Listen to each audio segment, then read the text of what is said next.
Doug Gottlieb Show here on Fox Sports Radio. And what does he know about a Super Bowl? Well, he played in the Super Bowl with the Niners against the Chiefs and, of course, plays for the Patriots now. He's Kendrick Bourne. He joins us here in the Doug Gottlieb Show on Fox Sports Radio. We're having a little ACL discussion here, right?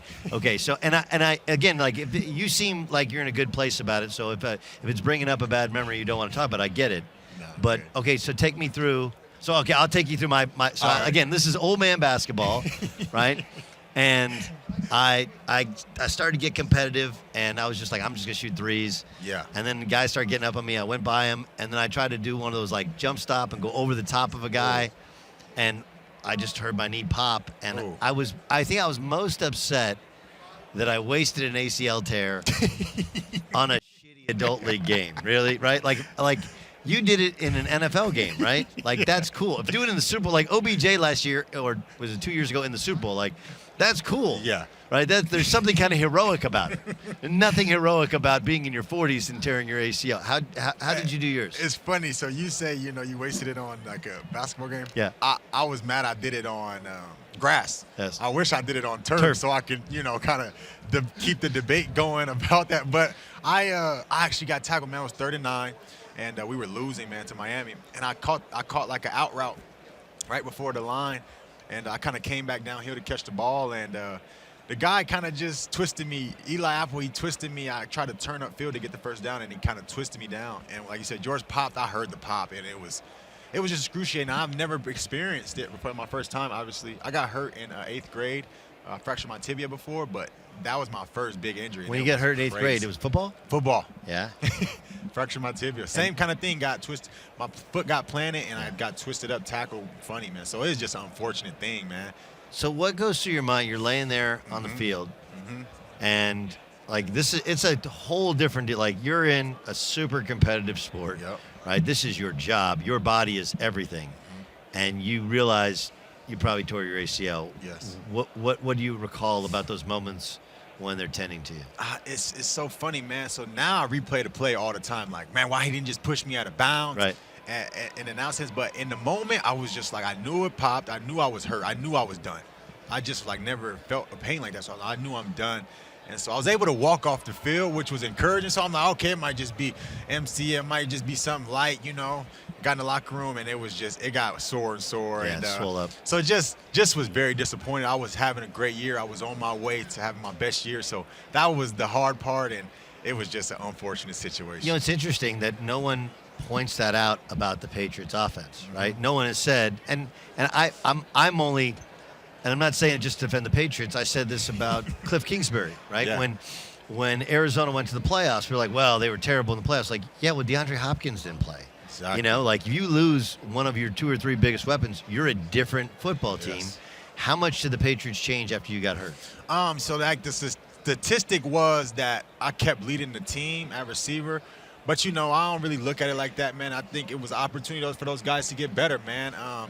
I think everything happens for a reason. I really think like that. So for me to go down, it was for somebody's opportunity to show itself. So as a veteran, it was a blessing that I got injured in year 7 instead of year 1. I think I'd be really, you asked me how it was through the moment. If I was in year 1, I'd probably be like traumatized, maybe like in a different person, because I haven't built the resume.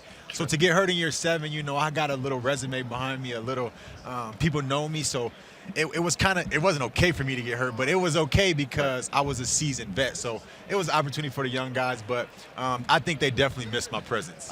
Okay, let's get to this game because you played in this game. What do you remember about playing the Super Bowl? I remember I led the team in receiving yards, which was funny. I actually got a story. So the meeting before the game, I was like the third receiver. The night before the game? The night before the game, we had a team meeting. Okay. Going over the last few details Saturday night, and Kyle Shanahan, he's like, Bourne, I don't know, for some reason, the way this game might play out, you might be the MVP of the game. And it was just crazy to hear, man. I'm like, yo, I'm kind of like, think I'm dreaming. I'm like, bro, MVP, this is crazy. But he was so serious. And the way the game played out, like I told you, I led the team in receiving. But, Jimmy's game and how it went, it was rough. He didn't make some of the right reads, but the way the game should have played out, I honestly felt like I should have been an MVP. Okay, so let's talk. So let's talk about Jimmy, because first half you guys are killing him. Yes. nobody can block Bosa. No. I mean, he's just an animal. And then it started to get tight. And then Jimmy, there was a couple. I mean, I think was it Emmanuel Sanders in the end zone? Yep, the last one. So we'll work our way to some of the other ones. All right. But again, help the layman out. Okay? You're the expert. We're the layman. What I was told is, like, that's a throw where, you've been waiting all game. It's an explosive, and you only get a couple shots a game. But the big thing was, it wasn't that he missed, it's that he missed long, and you're supposed to, if you miss short. Yes. Right? Because then there's PI, or you can come back and get it. Is that fair? Yes, it's very fair. So I think it was a buildup of the whole game. So he was missing certain reads, missing things. So if he would have hit certain points in the game before that throw, like Kittle on the third down when we were up 10, and a couple other throws. Yeah, Kittle was, yes, I remember that throw. You Yes, know that. I was thinking it was wide open. Yes. So he missed that throw because it was just, I don't know how he felt inside. He wasn't confident. So, that confidence goes down. It's tough. So, I think that's why he missed. Okay, so is it too big a statement to say, I'm sure you guys didn't bail on Jimmy, okay? But the coaches are like, that ain't gonna work. Yeah, it wasn't the right fit. Jimmy has a great career still. He's still playing. I love the guy, man. I honestly do. But with Kyle and him, I think it just wasn't time no more. You see Brock now and how he's doing it. I think that's a better fit for the duo that they are. Okay, but Brock he's little. He doesn't have a huge arm. Yeah. Now he does make plays with legs, and he's really, really accurate. I guess the question, like, you're looking across at the other dude, and the other dude's like literally checks every box. Right? Mahomes can make every throw, can run, is big, exactly. can put it wherever it needs to be put, super bright, tough, whatever.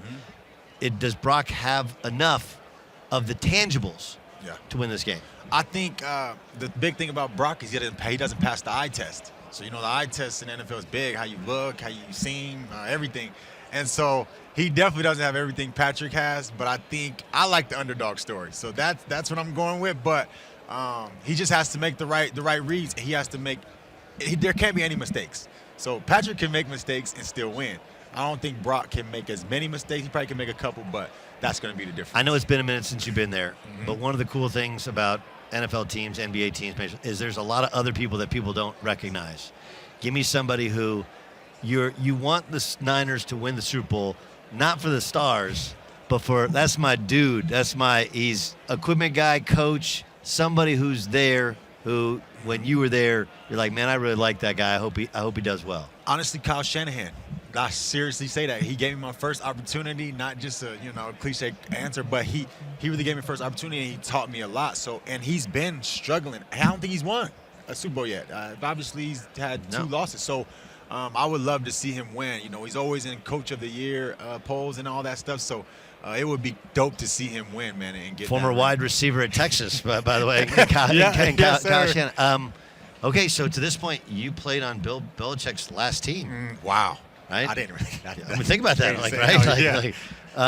What's the experience like playing for him? It was awesome, man. He taught me a lot. Same thing I say about Kyle. They go down in my Special People Hall of Fame in my heart, man. They helped me change my life. Bill Belichick gave me my first contract. He believed in me, so I got a special place in my heart for him, man. And just everything he taught me, from being detailed, and I became a better player and a better person in life because of that, man. And he has so much knowledge and wisdom, so that's why. So what's next year look like for you? So I'm just going into free agency, man, seeing what's going to happen. They're going to use my knee against me and probably see a lot of one-year deals, prove-it deals. But I'm looking for a multi-year deal. I want to grow with the team. I want to help build something that is going to be great later on. I've been through with the Niners, I've been through kind of a rebuild with them, and then they reached a dynasty kind of mode, and I feel like the Patriots went through a rebuild with me, and me being there, and so they might take off. So I don't want to miss that, because I'm missing the Niners right now. I'm missing the dynasty. They went to the championship every year. So help me out. Let's say the money is relatively the same. Okay. There's one that's a complete rebuild, and they got young wide receivers. You're supposed to be the vet, and it's maybe a 2-year deal. There's a prove it on a team that's a playoff caliber team, right? But you probably have to be a number 3, right?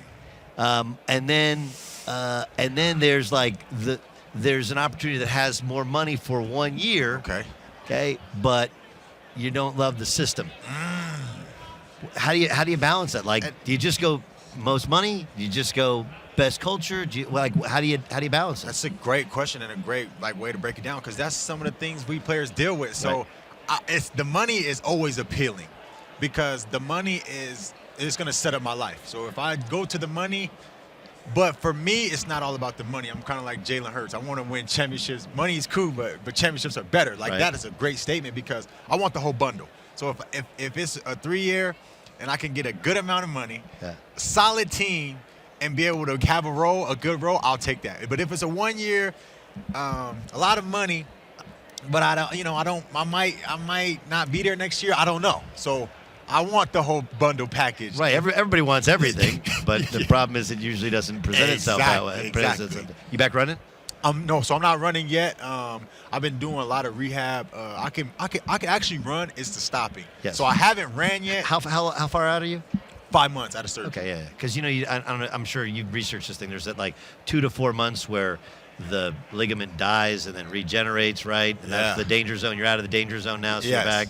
Exactly. So my PT's been doing good, man. We've been on a consistent schedule. It's tough, man. It's tough. It's a different kind of work ethic for me, man. And just being patient with my knee. I just had a newborn, so I'm being patient with my newborn. Yeah. And it's teaching me a lot. So I love the challenge. What's the baby's name? Kavia Milani Bourne. Kavia Milani Bourne. All right, Born January 19th. How'd you come up on Kavia? So my name starts with a K, and my wife's name starts with a V, and we just, I guess, via Fox Sports, baby. Congratulations to you and your wife. Thanks so much for joining us. We'll see you in a football field next year. Thank you, Doug. Appreciate it.